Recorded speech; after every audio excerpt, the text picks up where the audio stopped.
Fibrosis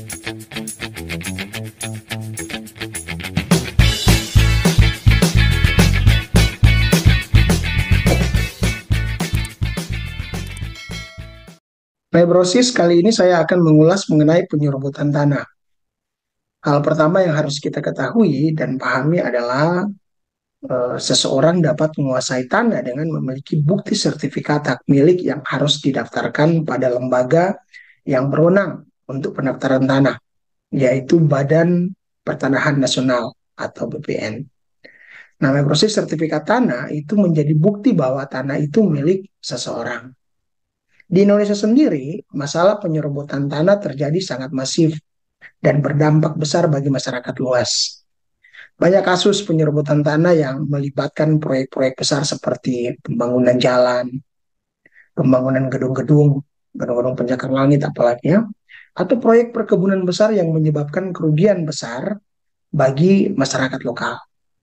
Nah, proses penyerobotan tanah di Indonesia itu memiliki banyak bentuk, mulai dari penindasan kekuatan militer misalnya ya, hingga tindakan penipuan yang dilakukan oleh orang-orang yang tidak bertanggung jawab.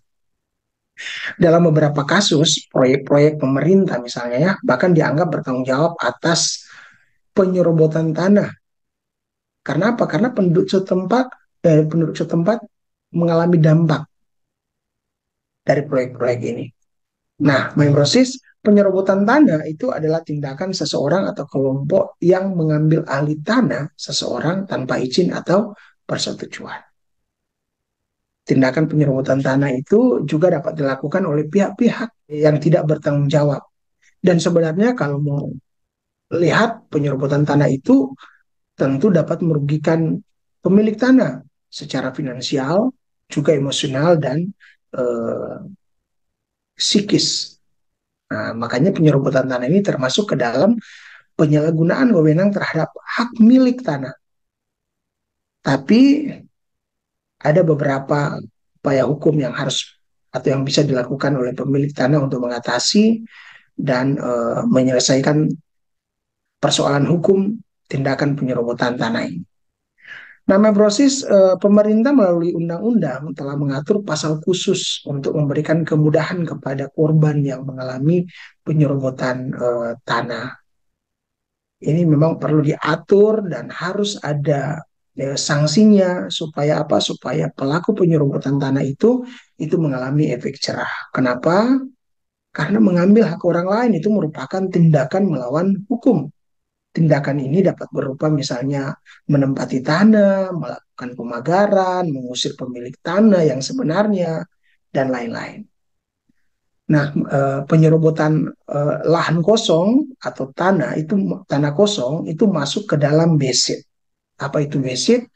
BSID merupakan kedudukan menguasai atau menikmati suatu barang yang ada dalam kekuasaan seseorang secara pribadi atau dengan perantara orang lain seolah-olah atau seakan-akan barang itu miliknya sendiri.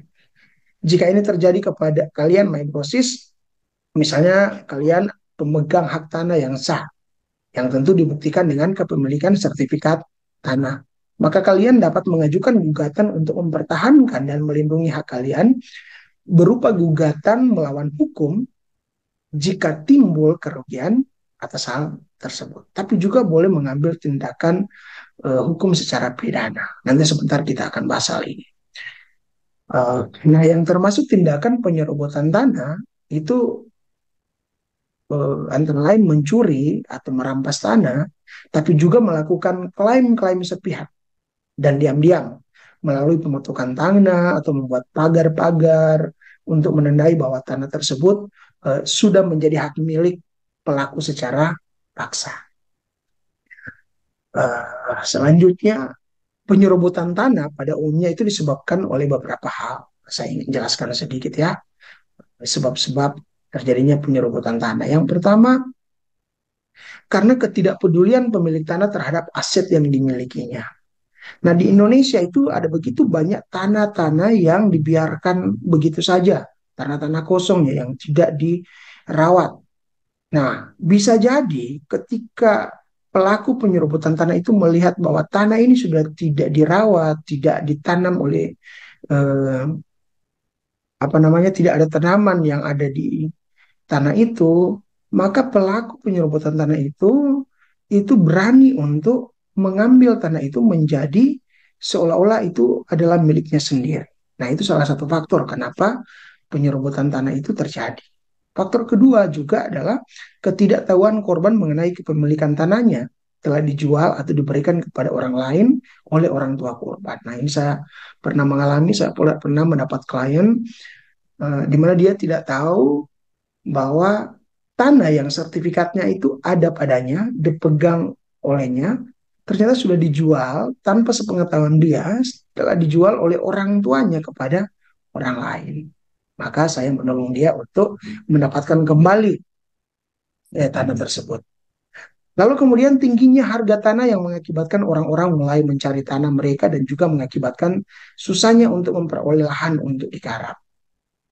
Nah, faktor lainnya juga adalah penjualan tanah yang dilakukan oleh orang-orang tua dulu ya, itu menggunakan sistem kepercayaan. Tidak ada perjanjian tertulis atau mungkin paling tidak kwitansi. Sehingga apa? Sehingga tidak ada bukti terkait peralihan hak tanah tersebut dari penjual kepada pembeli. Nah, ini susahnya. Kenapa? Karena pembeli tanah itu tidak akan mengetahui pasti mana batas-batas tanah yang ia beli. Sehingga bisa saja ini menimbulkan eh, apa namanya, tindakan-tindakan penyerobotan tanah yang dilakukan oleh orang-orang yang memiliki tanah di sekitar tanah yang ia beli. Nah, kalau begitu, apa tindakan hukum yang harus diambil terhadap pelaku penyerobotan tanah? Nah, Mebrosis, kalau misalnya Mebrosis itu memiliki eh, tanah, lalu kemudian diserobot oleh orang lain di sekitar di sekitar tanah yang jadi milik dari Mebrosis, sebenarnya tidak perlu takut karena MyProses boleh mengambil langkah-langkah hukum. Aha. Yang pertama saya anjurkan mengambil tindakan hukum pidana. Tapi yang perlu diperhatikan MyProses untuk mempertanggungjawabkan perbuatan penyerobotan tanah itu perlu dipastikan bahwa perbuatan pidana itu ada dan dilakukan oleh pelaku. Jadi jangan sampai salah melaporkan, dilaporkan orangnya si A dan tetapi ternyata yang melakukan penyerobotan tanah itu adalah si B. Jadi harus kita pastikan adanya perbuatan pidana dari pelaku tersebut dan semua unsur kesalahan itu harus dihubungkan dari pelaku dengan perbuatan pidana yang dilakukan oleh pelaku itu. Sehingga untuk adanya kesalahan yang mengakibatkan dipidananya pelaku penyerobotan tanah itu ketika pelaku misalnya sudah diproses hukum sampai menjadi terdakwa, maka unsur-unsur pidananya dapat. Nah, unsur-unsur pidana yang terpenuhi itu maksudnya bagaimana? Ada empat ya. Misalnya, sorry, yang pertama itu pelaku yang sudah jadi terdakwa itu melakukan perbuatan pidana. Artinya perbuatan pidana itu dilakukan oleh orang itu sendiri. Dia mampu bertanggung jawab terhadap eh, perbuatannya itu. Lalu kemudian dia melakukannya itu dengan sengaja, tapi juga dengan kealpaan itu tetap masuk. Dan kemudian tidak ada alasan pemaaf. Maksudnya dia tidak tahu apa yang dilakukan itu ternyata melanggar hukum. Nah, atau misalnya dia tidak tahu ketika dia membuat pagar atau patok itu ternyata tanah eh, yang dipatok itu sudah bukan tanah miliknya, tapi sudah jadi adalah milik orang lain. Nah, malproses dalam Undang-Undang KUHP atau Kitab Undang-Undang Hukum Pidana pasal 385 ayat 1 dan ayat 6, tindakan penyerobotan tanah itu diancam dengan pidana penjara maksimal 4 tahun. Nah, pasal tersebut berbunyi barang siapa dengan maksud menguntungkan diri atau orang lain secara melawan hukum, menjual, menukarkan, atau membebani dengan kredit verban sesuatu hak atas tanah, gedung, bangunan, penanaman, atau pembenihan padahal diketahui bahwa yang mempunyai atau turut mempunyai hak atasnya adalah orang lain. Nah, penyerobotan tanah selain dapat dijerat dengan pasal 385 itu dapat juga dijerat dengan pasal 167 KUHP. Misalnya MyProses adalah pemilik tanah dan merasa dirugikan, maka MyProses itu dapat melakukan tindakan pidana dengan melaporkan kasus penyerobotan ke aparat kepolisian. Pelaku yang terbukti melakukan penyerobotan tanah itu dapat dikenakan sanksi pidana berupa hukuman penjara ataupun denda. Nah, yang perlu diperhatikan juga, Memprosis, dalam pasal 167 KUHP itu memiliki dua kategori pengadilan yang dapat menangani tindak pidana penyerobotan tanah, yaitu pengadilan negeri dan pengadilan agama. Namun kategori pengadilan, baik ya, namun kategori pengadilan yang diberikan dalam pasal ini itu tidaklah mutlak, melainkan hanya berlaku dalam beberapa kasus tertentu. Dalam beberapa kasus misalnya ya, penyerobotan tanah itu dapat dipandang sebagai tindak pidana yang dilakukan di wilayah negeri dan tentu harus diproses oleh pengadilan. Namun dalam kasus-kasus lain, penyerobotan tanah itu dapat dipandang sebagai tindak pidana yang dilakukan di wilayah agama dan harus diproses oleh pengadilan agama. Nah, pengecualian yang diberikan dalam pasal 167 KUHP ini itu bergantung pada karakteristik dari tanah tersebut. Jika tanah yang diserobot tersebut lebih banyak diperuntukkan untuk kepentingan agama misalnya ya, atau lingkungan sekitar, maka akan diproses oleh pengadilan agama.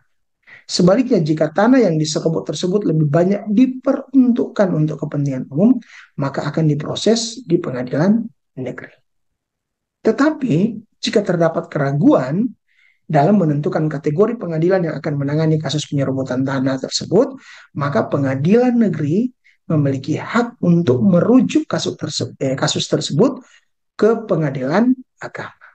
Demikian juga pengadilan agama dapat menolak untuk menangani kasus penyerobotan tanah yang lebih sesuai untuk diproses oleh pengadilan negeri.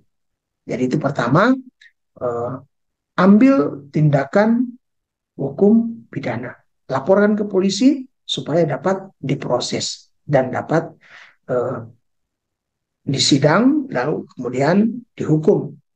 Nah, yang kedua, kalau misalnya MyProses sebagai pemilik tanah dan mengalami kerugian finansial misalnya ya, emosional, jadi stres misalnya karena tanahnya sudah diserobot oleh orang lain.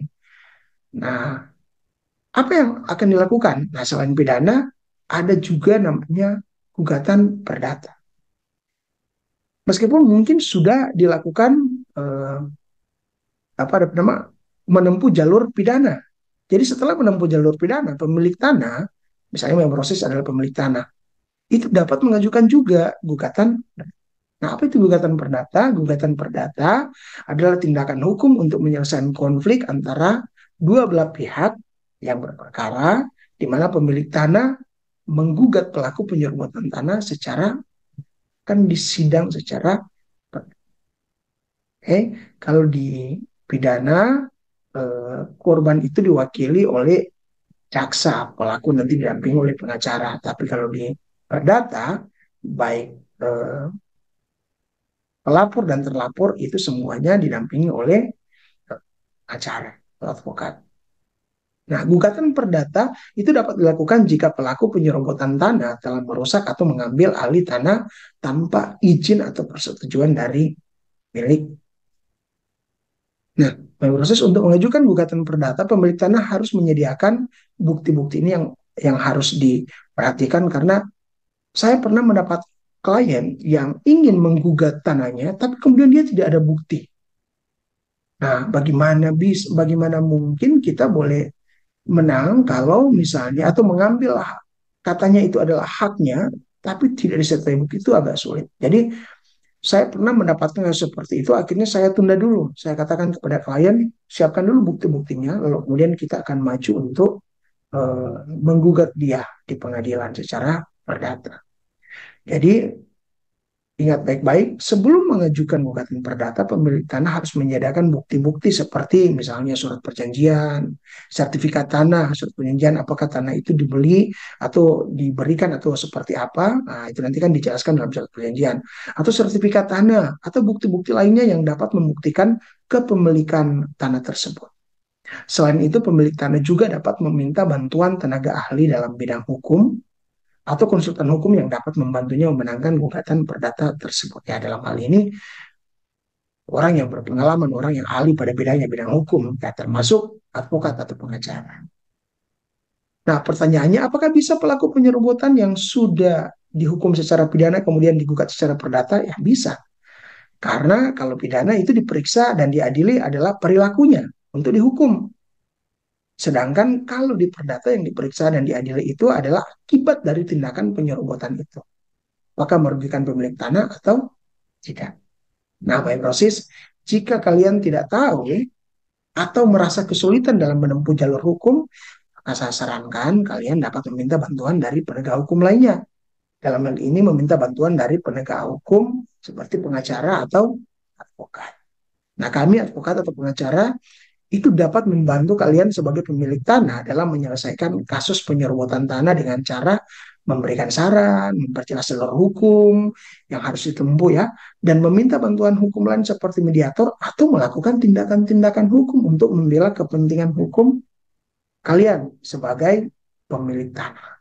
Nah, selain itu, advokat atau pengacara itu akan membantu kalian sebagai pemilik tanah yang tanahnya diserobot untuk mengajukan tindakan pemulihan kepemilikan tanah secara.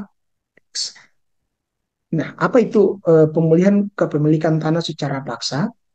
Eh, ini adalah tindakan hukum yang dilakukan oleh pemilik tanah dengan bantuan pihak berwenang, dalam hal ini misalnya pengacara, untuk mengambil kembali tanah dari pihak yang melakukan penyerobotan.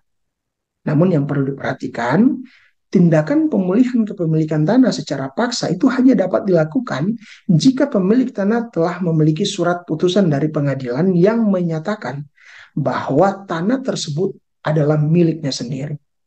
Nah, pihak yang melakukan penyerobotan akan diberikan peringatan oleh aparat berwenang. Kalau pengacara, dia akan somasi, dia akan memberikan teguran kepada pelaku penyerobotan. Atau misalnya boleh menggunakan kepolisian untuk memperingatkan pelaku penyerobotan itu.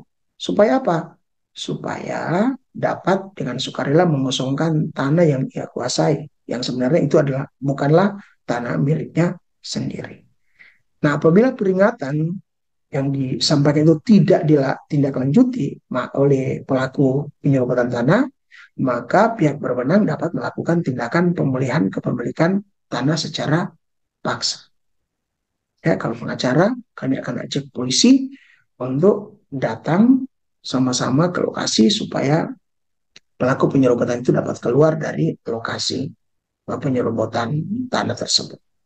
Oke, itu yang bisa saya jelaskan. Jadi kesimpulan dari semua penjelasan saya yang singkat ini, proses yaitu penyerobotan tanah itu adalah tindakan melawan hukum yang dapat memberikan dampak negatif terhadap milik seseorang. Namun dengan mengambil langkah-langkah hukum yang tepat, pemilik tanah bisa memperjuangkan haknya dan mendapatkan kembali eh, tanah yang telah diserobot tanpa izin atau persetujuan. Dengan demikian, maka kalau proses mendapatkan persoalan menghadapi perkara hukum dalam ini penyerobotan tanah, maka proses dapat mengambil langkah-langkah hukum yang sudah saya jelaskan tadi. Ya, demikian penjelasan saya mengenai penyerobotan tanah. Marilah kita hidup dengan rasa syukur terhadap apa yang Tuhan berikan kepada kita, tanpa harus mengambil apa yang menjadi milik orang lain. Masuk menyerobot tanah, kerjakan dan nikmati apa yang menjadi milikmu, bukan milik orang lain. Terima kasih sudah menonton video ini. Saran dan kritik atau pertanyaan dapat ditulis di kolom komentar. God bless.